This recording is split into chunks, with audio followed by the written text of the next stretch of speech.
Oh, sana yung pera. Ha? Laki-laki yun. Hindi. Ang importante sa Ama, bumalik yung kanyang anak.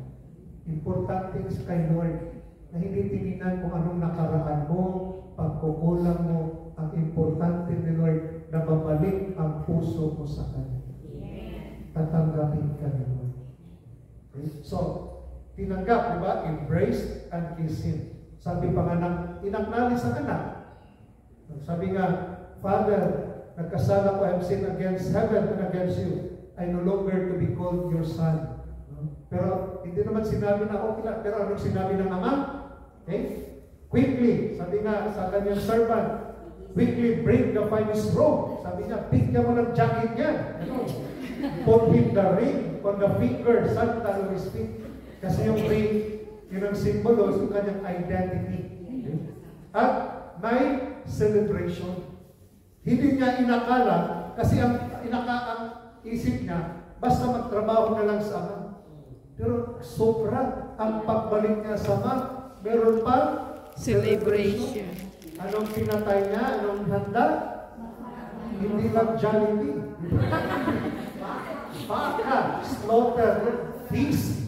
Sobrang tuwa yung Ama na may bumalik yung kanyang anak.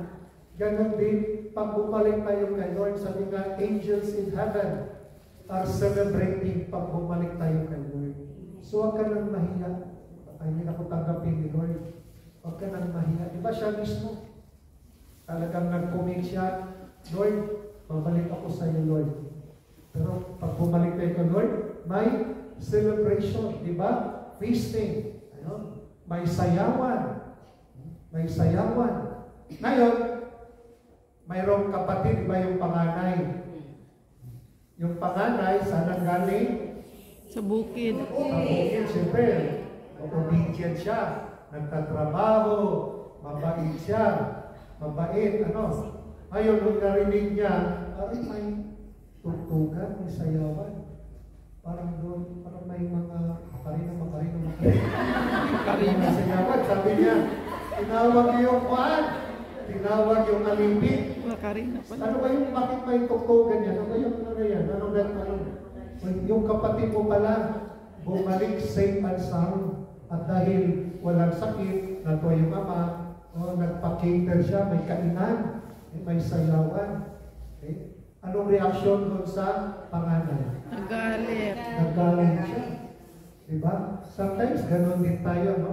Na para bang pag may mga sa community or sa pamilya na masyadong feeling mo, no welcome, na ito naman, prodigal son, black sheep sa family, tapos ito pa rin yung parang paborito, habang ako nagtrabaho dito, walang-wala naman. Ang hirap ko na sa Hong Kong, hindi na ako nag-asawa. Tapos ito,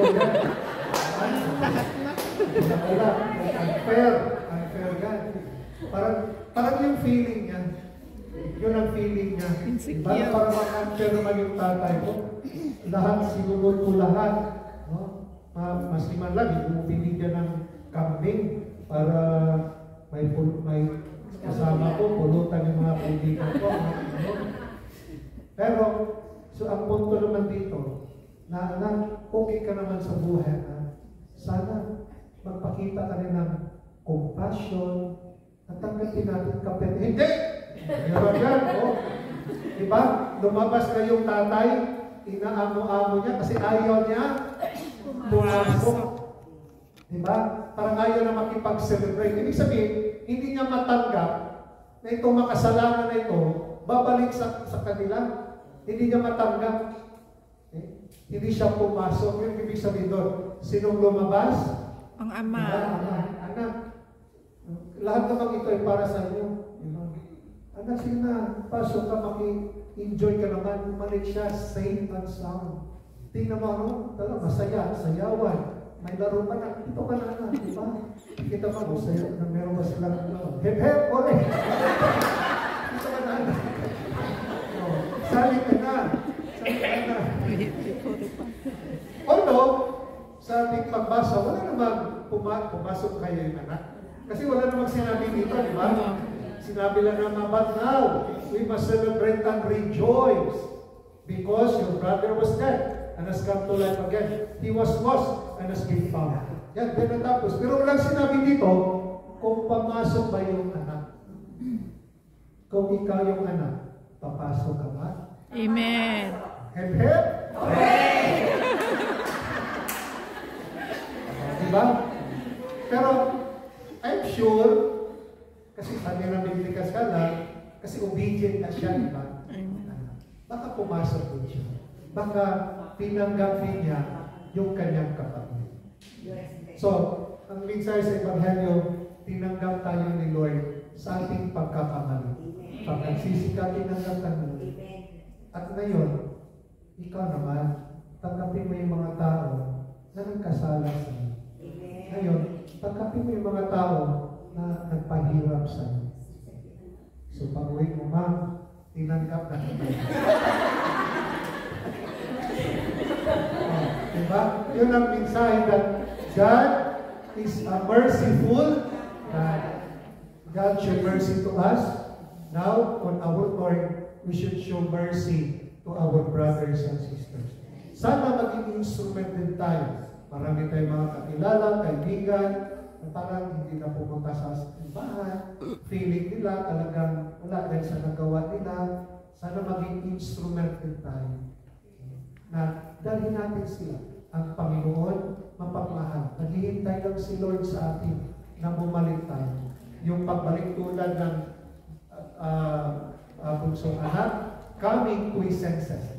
Na-realize niya na maganda pala pag bumalik sa Ama. Maganda pala pag mayroon kang community kasama ang Ama. May celebration. Mahirap pala maging wala kang community, walang nagagabay sa atin. But sa community natin, then we have to help one another, hindi iba-iba tayo, we have to respect one another, magtulungan sa ating kahinaan. Dahil natin may mga kahinaan, right? Na pag may mahina, tulungan natin paano siya ma-overcome. Yun ang the beauty of community. Natulad ng itong panganay, pumasok siya. I'm sure, I believe pumasok siya kasi mabait na siya, masunurin. Sinunod na yung ama. Para tulungan yung kapatid. I-embrace yung kapatid niya, tulungan niya para mapabuti yung buhay niya. Yun ang mission natin na naway sa ating pamumuhay as pilgrims of hope.